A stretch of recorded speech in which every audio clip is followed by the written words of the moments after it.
Tonight at 10, the Supreme Court starts to consider the most significant constitutional case in decades.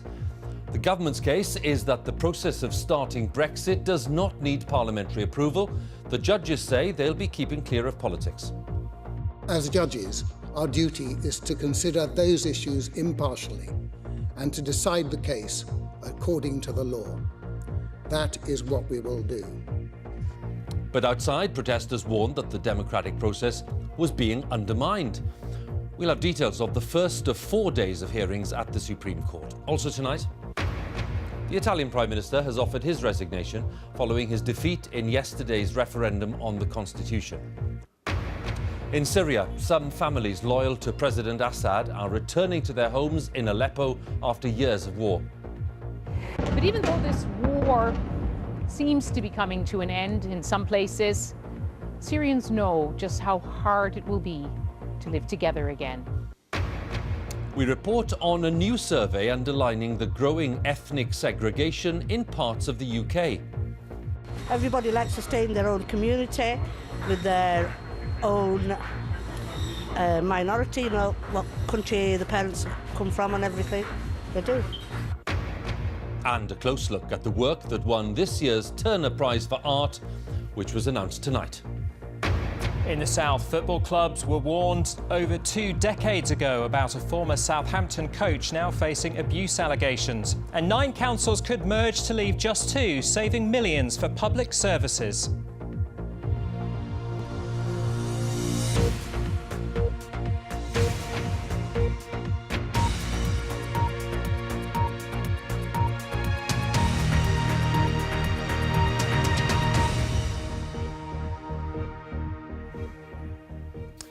Good evening. The Supreme Court has started considering the most important constitutional case in decades. The government is arguing for the right to launch the process of leaving the European Union without a parliamentary vote. All 11 Supreme Court judges are involved, and the ruling is not due until the new year. The government's case is that it already has the authority to trigger Article 50 without parliamentary approval. The claimants insist, however, that Parliament must be consulted because people's rights are being affected. Our Home Editor, Mark Easton, reports now on the day's events.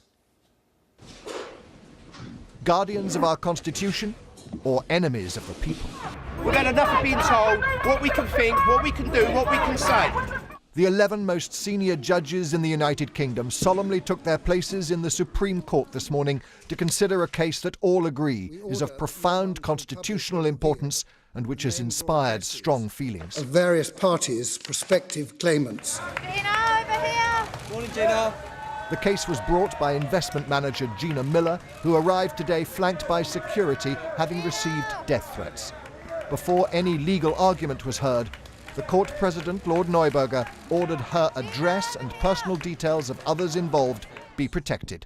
Threatening and abusing people because they are exercising their fundamental right to go to court undermines the rule of law. Outside, Remainers and Brexiteers argued over whether the judges were truly impartial.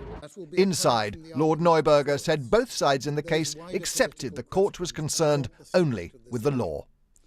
This appeal is concerned with legal issues, and as judges, our duty is to consider those issues impartially and to decide the case according to the law.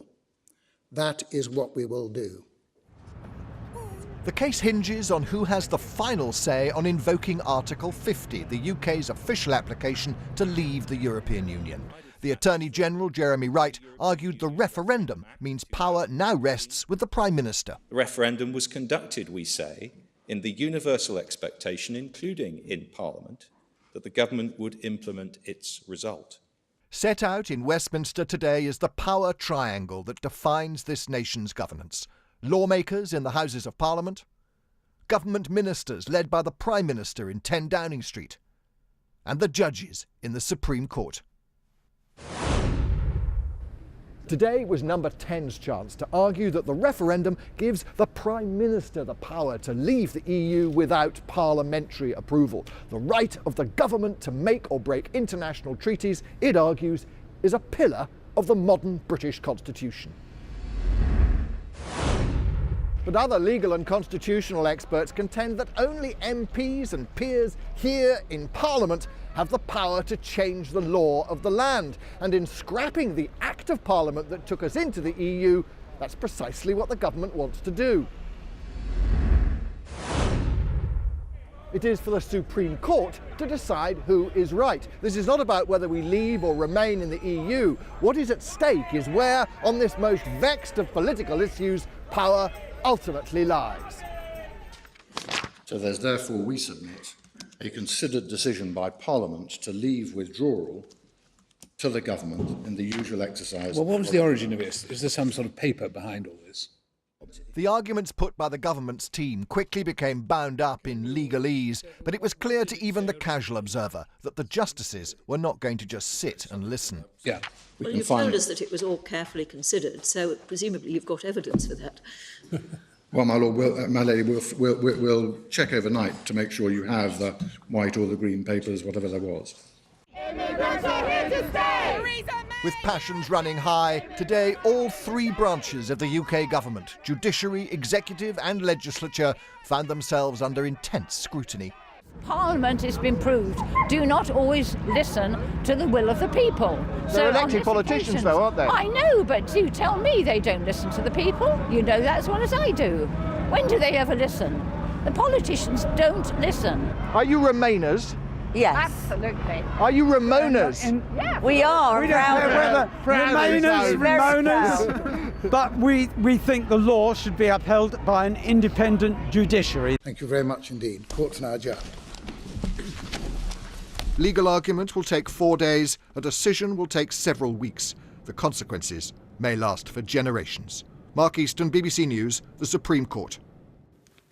Watching that with me, our political editor, Laura Koonsberg. And based on today's evidence, just first of 4 days, we acknowledge that, what is your sense of how confident or otherwise the government is? Well, Hugh, it's interesting that since they lost so dramatically at the High Court, that the government has added to their legal case. They have changed the arguments, augmented them. So there's a sense now today that they really are throwing everything at it. And the reason for that is because Theresa May would dearly love to be able to get on with her Brexit negotiations with other leaders around the European Union without having to go through the rigmarole, the hassle, the political risk of putting the questions to Parliament first, whether MPs in the Commons or peers in the House of Lords down the corridor. That's why they've appealed this case. That's why they are now really taking these arguments as seriously as they possibly can. It's important to remember that the judges don't have the power to stop Brexit. That is not the question that is before these 10 men and 1 woman. But they can put forward things that the government absolutely has to do before they're able to push the button on those negotiations, to force them to put their case before MPs. And of course, as soon as it's in front of MPs, they have the chance to amend the legislation, to try to bend it more to their will. And it goes without saying almost, if it goes into Parliament, there's then opportunities to delay it and opportunities to disrupt it. Only a tiny handful of MPs would actually try to block this from going ahead. But notable already, even before we get to the end of this court case, let alone the judgment that isn't expected until January, on Wednesday, a group of MPs and some Tories too look set to vote to try to force the government to reveal more about their hand already. This is a huge political moment and certainly not one that Theresa May would have chosen. Laura, we'll talk again tomorrow, but thanks very much. Laura Koonsberg for us there, our political editor. Well, as Britain deals with the consequences of the EU referendum, Italy is having to deal with the fallout from its own nationwide vote yesterday. The Prime Minister, Matteo Renzi, asked for approval for his constitutional reform programme, but he lost by a significant margin. And this evening he's offered his resignation, though he's likely to remain in post for another week at least. But what will his departure mean for Italy and for the wider EU? This report from our Europe editor, Katya Adler, does contain some flash photography. The reaction was instinctive, if not entirely tuneful. As soon as they knew they'd won last night, victorious no voters demanded the resignation of their Prime Minister, Matteo Renzi. And he was listening. The first Italian premier, he claimed, to take political responsibility. I lost, and I say it loud and clear, even if I have a lump in my throat. I wasn't able to win. Long live Italy and good luck to all of us. Dramatic exit, stage right. Except it wasn't. This evening, Matteo Renzi drove to meet Italy's president and was told not to pack his bags just yet. He'll now stay on for at least a week until the annual budget is passed in Parliament. Cabinet members seemed a little dazed by it all. The constitutional reform has been rejected by the Italian people. How could we stay in this format with this government? It's an inelegant end to a premiership that began with such promise and so many promises. Renzi, the self-styled reformer, pledged to change Italy, its sluggish economy and chaotic politics, or change jobs. Just last month, he was invited by President Obama to be guest of honor in Washington. I think Matteo embodies a new generation of leadership, not just for Italy, but also for Europe. Didn't quite work out that way. In fact, hobnobbing with the great and the privileged abroad helped cement opposition to Mr. Renzi at home amongst hard-up Italians unhappy with their lot. When we took to the streets of Rome today, referendum no voters told us they'd rejected their prime minister, not just his reforms. Contro Renzi. Contro Renzi. E contro Renzi. Music to the ears of Mr. Renzi's political rivals in the popular and populist five-star movement. Now we are asking for the election as soon as possible. Is this the beginning of a new era in Italy? I hope. I hope.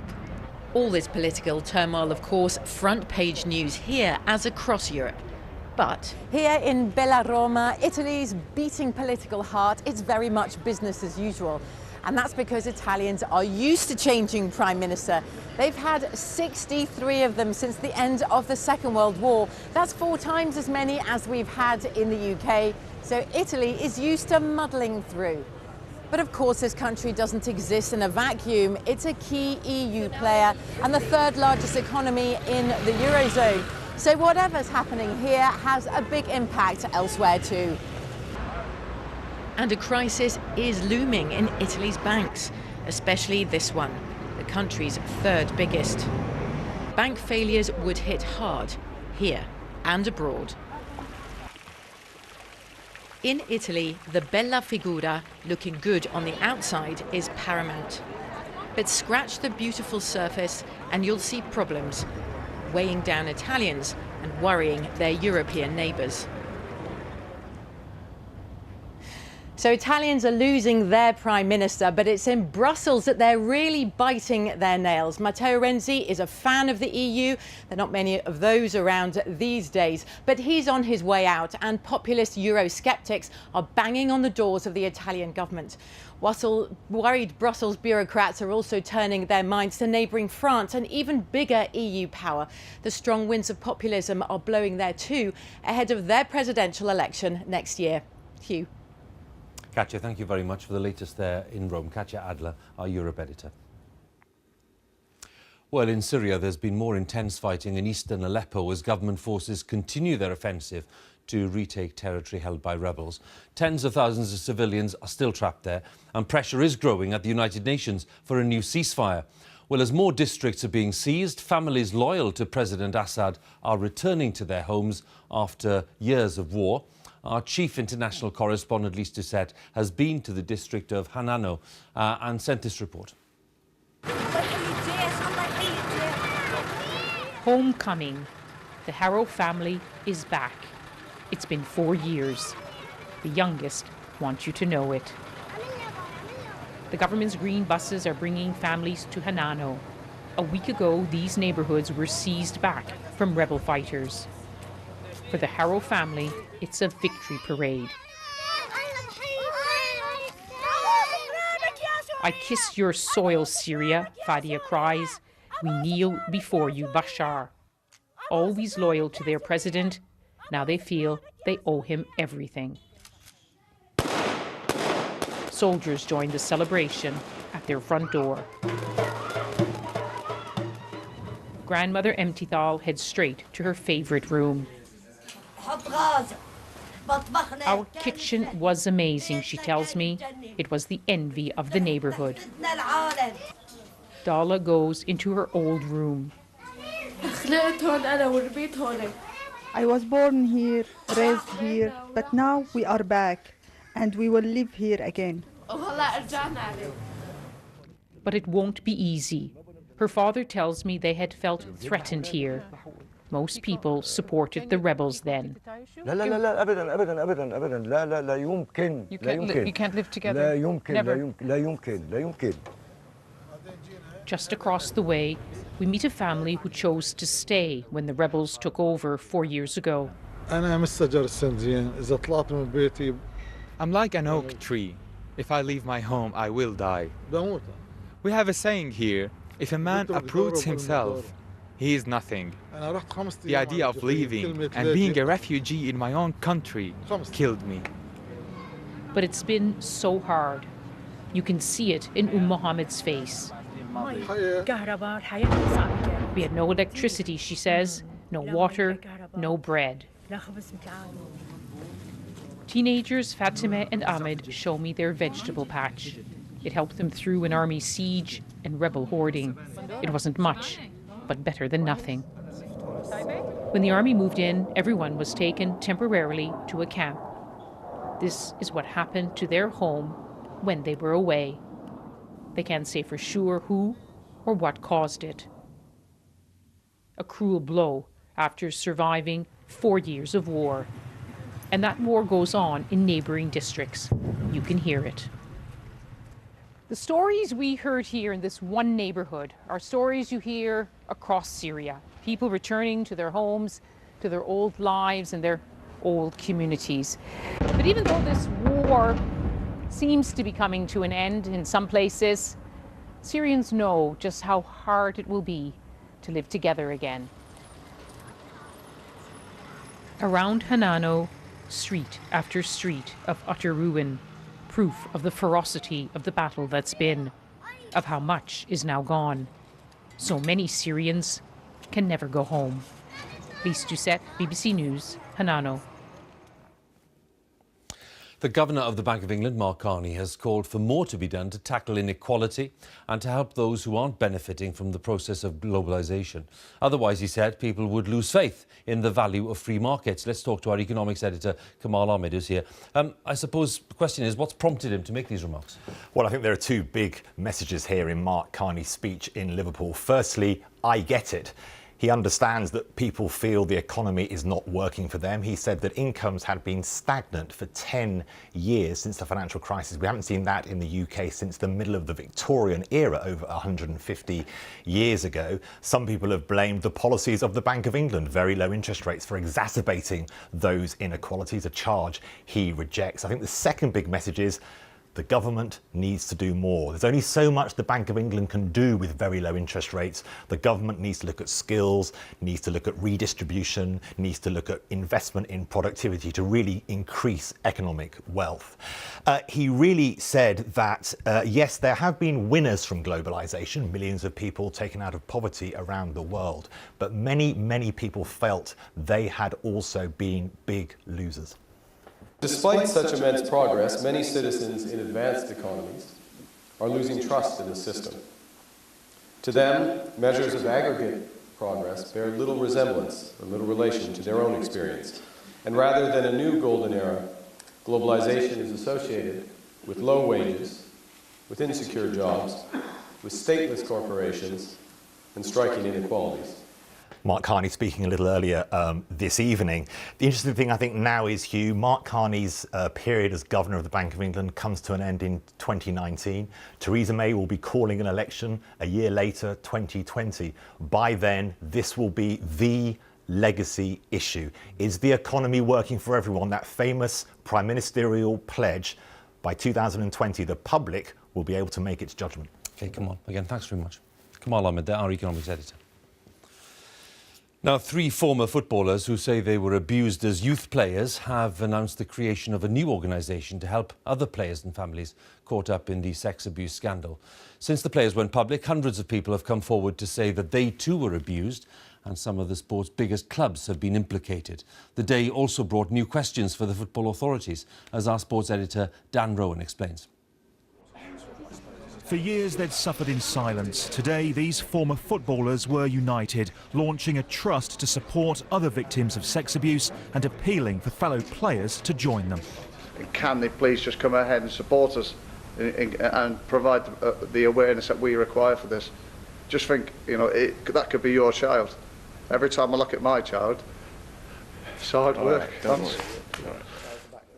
Despite the FA's internal review, those behind the trust today demanding a full independent inquiry as more victims come forward. Today's launch event was here in Manchester because when this all began, the focus was very much on youth football in the northwest of England. But in the last 3 weeks, it's become all too clear that this is now a national scandal.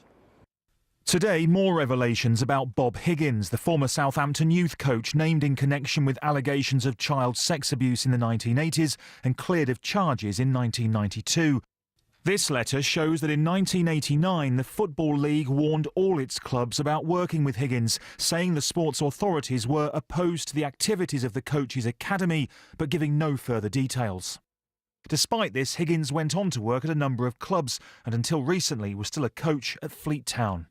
This man alleges he was a victim of Higgins when a youth player at Southampton in the mid-80s. And it was the same thing, touching, and his dressing gown was open and it was horrible. I touching and I was like a board, really. Higgins is yet to reply to requests for comment and has previously denied wrongdoing. And tonight, the scandal reached Scotland. A former youth football coach and top-flight assistant referee, Hugh Stevenson, accused of a series of child sex offences. It was about every depraved sexual act that you can think of, up to and including rape, yeah. I was raped dozens of times. Haynes turned to the Scottish Football Association and met with the late Jim Farry, the then chief executive, but today the governing body admitted it didn't do enough. I'm sickened as a father, as a director of the Scottish FA. We need to apologise deeply to Peter Haynes for the fact that this matter wasn't taken seriously. The Scottish FA at the time didn't appear to listen and nothing came of it. That's unacceptable. With hundreds of alleged victims and yet more police forces involved, football's abuse scandal continues to stun the sport. Dan Rowan, BBC News, Manchester. Ministers have said that they'll take time to study the findings of a report which has warned about worrying levels of segregation in some ethnic communities in the UK. Dame Louise Casey criticised public bodies for failing to confront the problems for fear of being labelled racist or Islamophobic. Our religious affairs correspondent Martin Bashir reports on the latest concerns about the pace of integration. If diversity was the goal of Britain's multicultural project, then today's report concludes the result has been division. Segmented racial groups who rarely interact. Do you feel part of this community here? No. Like aliens? You know what I mean? It's worse now than it ever was. Like, honestly, they are racist, yeah. Do you feel like there's two sets of communities going on? Yeah. Everybody likes to stay in their own community with their own minority, you know, what country the parents come from and everything. While Dame Louise Casey describes several polarised communities, like this one here in East London, she also accepts that the failure to integrate has been decades in the making. And for many Muslims, this can be traced back to what they saw as one of the most notorious episodes of blasphemy in Britain. Almost 30 years ago, I reported from Bradford following the publication of the Satanic Verses by Salman Rushdie. Even British-born second-generation Muslims reacted with fury. I know a couple of my friends who thought, their parents were, they were old-fashioned minded, right? They came from back home, they had a different thinking. Now, this Rushdie affair, they were the first people to speak out on this. They were, quite extreme on this subject. And now that we have realised that our parents are right. As Muslims in some communities turned inward, Britain turned away, allowing many to establish their own cultural practices in parallel with the majority. One Muslim member of Parliament says there's been failure on both sides. I think we've been very soft-headed because we didn't want to cause offence. And I think the time has come, and this report has shown that in some communities nothing has happened over the last 30, 40 years on issues such as learning English or even people going out and being able to secure work. 3 decades after the Satanic Verses, Dame Louise Casey says it's time to be true to British values. I mean, I have found in a number of religious communities some of the equalities issues that I would have a problem with. I've seen much more in the Muslim community that causes me concern, in part because there are 2.8 million Muslims that live in our country. That's fantastic, it's wonderful, but we must make sure that all of the people in those communities enjoy the same opportunities that everybody else enjoys in this country. So, while other faiths are mentioned, the Casey report says that Muslims will benefit the most from greater integration, and that doing nothing will not only further undermine social cohesion, but also make those separate communities fertile ground for right-wing and Islamist extremism. Martin Bashir, BBC News. The international education rankings known as PISA are published tomorrow. The results are seen as a global benchmark of standards for 15-year-olds in science and maths and reading. One of the top performing countries is Singapore, where the approach to teaching maths, for example, has been copied by some primary schools in England. Our education editor, Rowan Jeffries, has been to Singapore to see the system in action. So in math, we call this proof by exhaustion. This is learning maths Singapore style. The whole class mastering each step before moving on. These 10-year-olds explain their workings out to each other. The brightest get time to learn a bit more deeply. Here is not like number actual, it's just random numbers. Later, they told me why getting to grips with the method matters. If we just blindly look at the teacher's answer, when we grow up, we might not know how to do it anymore. If you give up, you'll never succeed in it. Because math is quite a subject which you need to persevere. Singapore's success is based on making sure that no child gets left behind. So by the time they leave primary school, they will have mastered basic skills in maths, science and English. But Singapore wants inventors too. These teenagers are making prototypes of products, like this smart watering system for gardens. There's this moisture sensor. Solving real problems is one reason Singapore does well. The pump will pump water. Another is its teachers. They get lots of time to prepare, making it a rewarding job. And it's well respected because you have to compete to get in. We are very selective. We pick those who really has deep achievement in the subject knowledge. So it's a very selective system. The content expertise and the depth is very, very critical. 4 + 6. Learning doesn't stop with school. Well into the evening, and 6-year-old Lucas is practicing maths. Lots of parents pay for extra tuition. There's an end of primary school exam. So his parents, like others, make education a top priority. How important? It's very important in Singapore. The more he can finish, the more he feels he's very good at it, and then he wants to continue and keep practicing it. Today is the last paper. There is a downside too. In this recent film, a girl goes missing for hours, worried about the end of primary exams. What if I don't do well for my PS? Don't say such thing. The short drama was made by some parents to highlight teen mental health. It's not all about work. The system here is changing. They want to make it less stressful for pupils. Singapore is a remarkable economic success story. A long-term investment in education is part of that, in teachers, in research, in tapping the potential of every child. Rowan Jeffries, BBC News, Singapore. Now, the Turner Prize, awarded to the best British artist under the age of 50, was won this evening by Helen Martin. So let's join our arts editor, Will Gompers, who's at the ceremony at Tate Britain tonight. I am, Hugh. In fact, I'm actually in her gallery, the gallery for which she won the Turner Prize. She's had a good couple of weeks. Just a few weeks ago, she won the first Hepworth Prize for sculpture up in Wakefield. Now she's won perhaps the world's most prestigious art prize. We're going to be speaking to her in a minute after we've had a look at her work. I'm very proud to announce that the winner of the Turner Prize for 2016 is Helen Martin.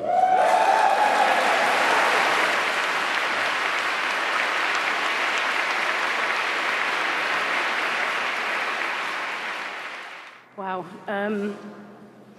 I wasn't expecting to be here. So how best to explain Helen Martin's work? Well, it's kind of Heath Robinson meets Professor Brainstorm. It's so packed with ideas, it's kind of baffling. But when you get up close and you start to look at the exquisite detail with which these pieces have been made, then you start to make sense of it. But as Tony Soprano said, it is complicated.